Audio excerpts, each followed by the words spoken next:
Shalom tena, ninakusalimu katika jina la Bwana wetu Yesu Kristo. Pembeni yangu niko tena na dada yetu mwingine ambaye naye amehamia katika kipindi hiki cha miezi mitatu hapa Amani Christian Center.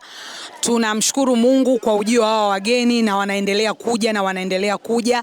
Huyu dada yangu hapa atajitambulisha kwa majina yake, atasema anaitwa nani, then tutaendelea na interview. Karibu dada.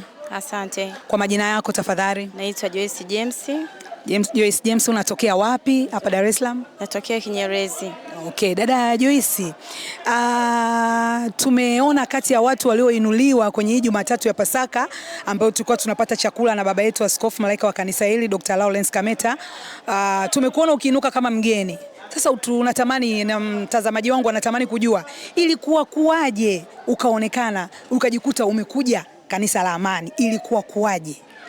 Nina rafiki yangu anayeabudu mahali hapa. Yes. Katika harakati zangu za kazi aliniomba na alinikaribisha sana nije kusali katika dhehebu anayosali yeye. Yes. Japo ni kwa muda mrefu nikawa ninamzungusha kwamba nitakuja nikawa bado sijafika.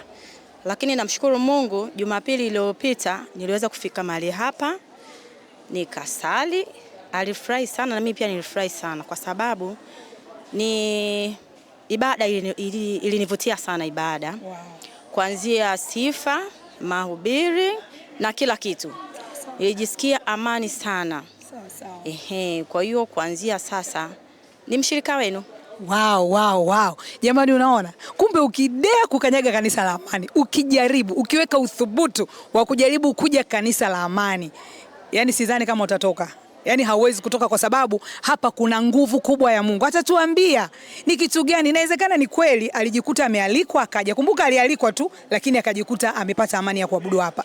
Sasa unaweza ukatuambia ni kitu gani dada ambacho baada ya kuingia kupata mwaliko kilichokufanya mpaka ukajisikia amani? Kilikuwa ni nini? Je, ni mahubiri, ni mafundisho, ni maombi? Tuna vitu vingi sana hapa kwenye kanisa letu. Utatuambia ni nini ambacho uliona sasa hiki kinanifanya niwe na amani na nitaendelea kuabudu hapa?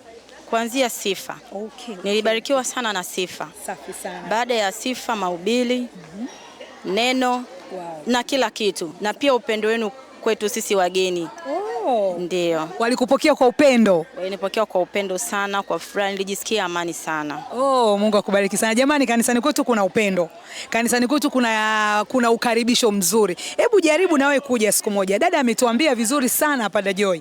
Kasema kwamba alivyofika hapa alibarikiwa na praise team. Karibu tumsifu Mungu. Si unajua issue ya kusifu Mungu sisi hatunaga mchezo. Sio sisi, yani tumejifunza hii kutoka kwa baba yetu wa kiroho.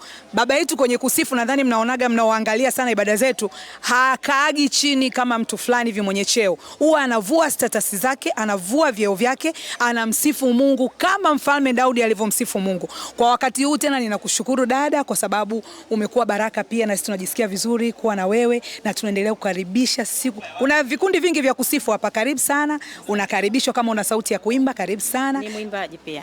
Napenda sana huduma ya uimbaji. Karibu sana. Tuna kwaya nyingi, tuna vikundi vya kusifu na kuabudu, kwa hiyo unakaribishwa muda wote. Amina, ubarikiwe sana. Amina, asante sana.